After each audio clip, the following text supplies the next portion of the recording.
Hello students, a very good morning to all of you. In today's lecture, in your subject that is Human Resource Management, we are discussing about effects of grievances. ठीक है, in previous videos we discussed about what is the causes of grievances and what are the what were the forms of grievances. ठीक है, previous वाले video में student हमने discuss किया था कि ग्रीवेंस का क्या कंसेप्ट होता है। जैसे कि मैंने आपको प्रीवियसली बताया था कि ग्रीवेंस का मतलब होता है एक तरीके से डिससेटिस्फैक्शन ऑफ एम्प्लॉयज़। ठीक है, डिससेटिस्फैक्शन ऑफ एम्प्लॉयज़ जानी जाती है ग्रीवेंसेस के नाम से आपके मैनेजमेंट के टर्म में, और उसके क्या क्या कारण होते हैं उनको हम डिस्कस कर चुके थे प्रीवियस वाले वीडियो में। साथ ही हमने डिस्कस किया था कितनी टाइप्स के मतलब कौन कौन से फॉर्म्स होते हैं आपके ग्रीवेंसेस के। ठीक है, आज के वीडियो लेक्चर में हम डिस्कस करेंगे क्या क्या इफ़ेक्ट्स पड़ता है ग्रीवेंसेस का। ठीक है, तो ग्रीवेंसेस से ना सिर्फ एम्प्लॉय बल्कि जो मैनेजर्स होते हैं और इवन कहूँ तो ऑर्गेनाइजेशन, पूरी ही ऑर्गेनाइजेशन इफेक्टेड होती है। यानी कि grievances affect not only the employees and managers but also the organization as a whole. Effect of grievances on employees, manager and organizations are as follows. तो हम डिस्कस करेंगे आज के वीडियो में इन पॉइंट्स के थ्रू कि ऑर्गेनाइजेशन पे इसका क्या इफेक्ट पड़ता है जब ग्रीवेंसेस होते हैं। सबसे पहले क्या होता है, लो क्वालिटी ऑफ प्रोडक्शन। जो एम्प्लॉयज़ हैं, जो वर्कर हैं, अगर वो सेटिस्फाइड ही नहीं है कंपनी की टर्म्स से, उसकी पॉलिसीज से, या कोई भी उनका रीज़न हो सकता है उनके डिससेटिस्फैक्शन का, जिसमें हमने डिस्कस किया था क्या क्या कारण हो सकते हैं। जैसे वायलेशन हो गया कंपनी के रूल्स का, प्रैक्टिसेस का, वायलेशन हो गया मैनेजमेंट की रिस्पॉन्सिबिलिटीज़ का, जैसे कि आपकी पुअर वर्किंग कंडीशन हो गई, वायलेशन हो गया लेबर लॉज का, इकोनॉमिक फैक्टर्स जो थे जिनमें हमने डिस्कस किए थे, सुपरविजन के रिगार्डिंग जिसमें एटीट्यूड पसंद नहीं आ रहा है उसको सुपरवाइज़र का, तो सिचुएशन में ऑर्गेनाइजेशन पे क्या प्रभाव पड़ेगा उसका। सबसे पहले उसका लो क्वालिटी ऑफ प्रोडक्शन जो होगा वो लो क्वालिटी का होगा। जब जो एम्प्लॉई है उसका मन ही नहीं है काम करने में, तो क्या वो अपना 100% दे पाएगा, प्रोडक्टिविटी अच्छी कर पाएगा? बिल्कुल नहीं। तो लो क्वालिटी ऑफ प्रोडक्शन। फिर दूसरा पॉइंट आएगा स्टूडेंट आपका लो quantity of production and productivity. अब क्वालिटी तो हुई रिड्यूस, साथ ही उसकी क्वांटिटी भी रिड्यूस होगी प्रोडक्शन की। प्रोडक्शन जब कम होगा तो प्रोडक्टिविटी भी कम रहेगी। तो फिर low quality, low quantity of production and productivity. ठीक है, फिर नेक्स्ट क्या आता है स्टूडेंट, फिर नेक्स्ट आता है आपका ये किस में इंक्रीज होगा, इंक्रीमेंट होगा फिर आपके वेस्टेज ऑफ मटेरियल में। मतलब जो आप मटेरियल है उसमें ज़्यादा वेस्टेज होगा, स्पॉइलेज होगा, फिर ब्रेकरेज होगा मशीनरी का। इस तरीके से इन चीज़ों में तो इंक्रीमेंट होगी, जिनमें होनी चाहिए उसमें हो नहीं रही है अगर वो सेटिस्फाइड नहीं है एम्प्लॉई ऑर्गेनाइजेशन के साथ। तो फिर नेक्स्ट आएगा आपका increase in the wastage of material, spoilage, फिर आपका ब्रेकरेज ऑफ मशीनरी। ठीक है, ये हुआ आपका पॉइंट क्लियर। फिर एक पॉइंट और आ सकता है increase in the cost of production per unit. फिर उससे क्या होगा, आपका इंक्रीमेंट होगा कहीं ना कहीं कॉस्ट ऑफ प्रोडक्शन। मतलब इतनी सारी चीज़ें जब होंगी, वेस्टेज होगा, आपका मटेरियल वेस्ट हो रहा है, मशीन में ब्रेकरेज हो रहा है, तो उससे क्या आपकी कॉस्ट भी तो बढ़ेगी, क्योंकि जो काम चल रहा था कम पैसे में अब उन चीज़ों में ज़्यादा टाइम वेस्ट होगा, मतलब ज़्यादा हमें पे करना पड़ेगा लेबर को। तो इस तरीके से हमारी जो लागत निकल कर आएगी, प्रोडक्शन की जो लागत होगी पर यूनिट के हिसाब से, उसमें भी तो इंक्रीमेंट होगा नहीं होगा। ठीक है, तो increase in the cost of production per unit. ठीक है, फिर ये तो हुआ ऑन द ऑर्गेनाइजेशन पे इसका क्या इफेक्ट पड़ा। अब एम्प्लॉयज़ पे क्या क्या इफेक्ट पड़ता है, आइए उसको भी देख लेते हैं।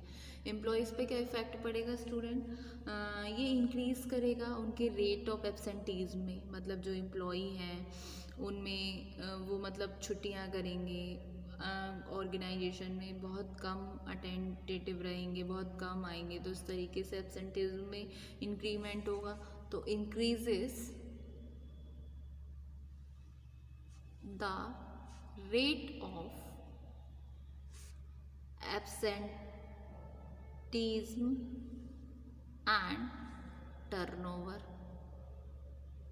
ठीक है, उसके अलावा ये रिड्यूस करेगा कहीं ना कहीं लेवल ऑफ कमिटमेंट, सिंसियरिटी और punctuality.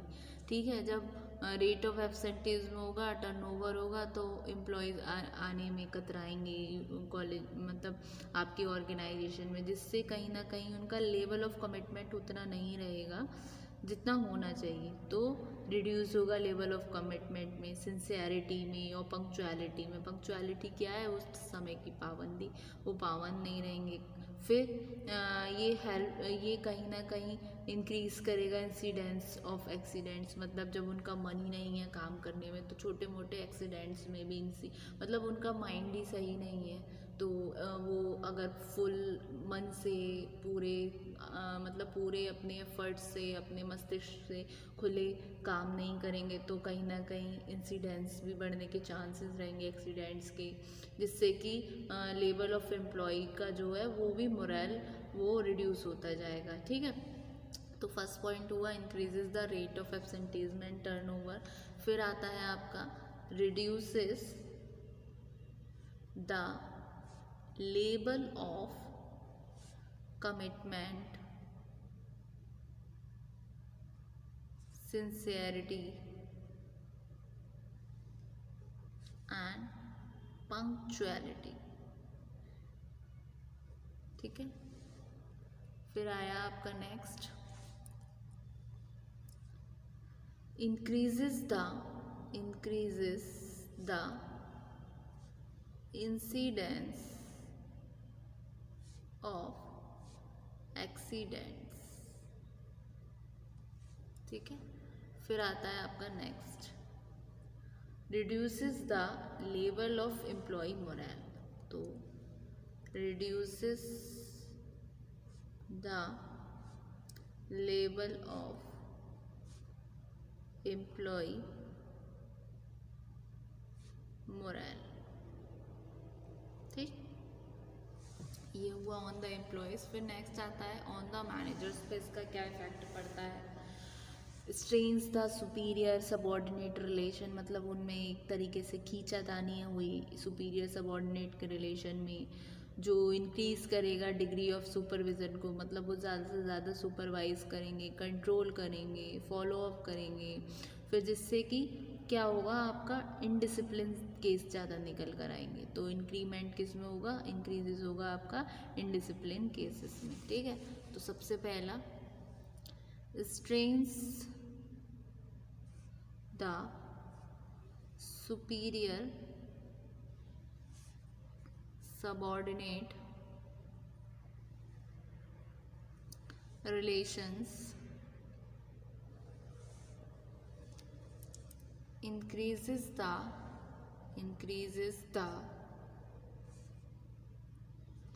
degree of supervision,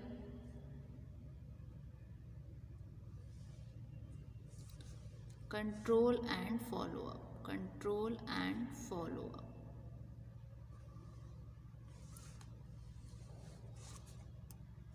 next increases in indiscipline cases। ठीक है, फिर अब ये सारे इफ़ेक्ट पड़े तो हमें क्या ज़रूरत है, हमें ज़रूरत पड़ेगी ग्रीवेंस प्रोसीजर की। किस चीज़ की ज़रूरत पड़ेगी, ग्रीवेंस प्रोसीजर की। अगर कोई इंडिविजुअल ग्रीवेंसेस को इग्नोर किया गया, अनअटेंडेड किया गया, तो ये कहीं ना कहीं डेंजर साबित होगा हमारे कलेक्टिव डिस्प्यूट्स में, जो अफेक्ट करेगा एम्प्लॉय को मोरली, एडवर्सली और ये बहुत एसेंशियल है ग्रीवेंस प्रोसीजर को कि एक प्रॉपर ग्रीवेंस हैंडलिंग प्रोसीजर हो for the smooth functioning of the organisation. ठीक है, तो need for a grievance procedure.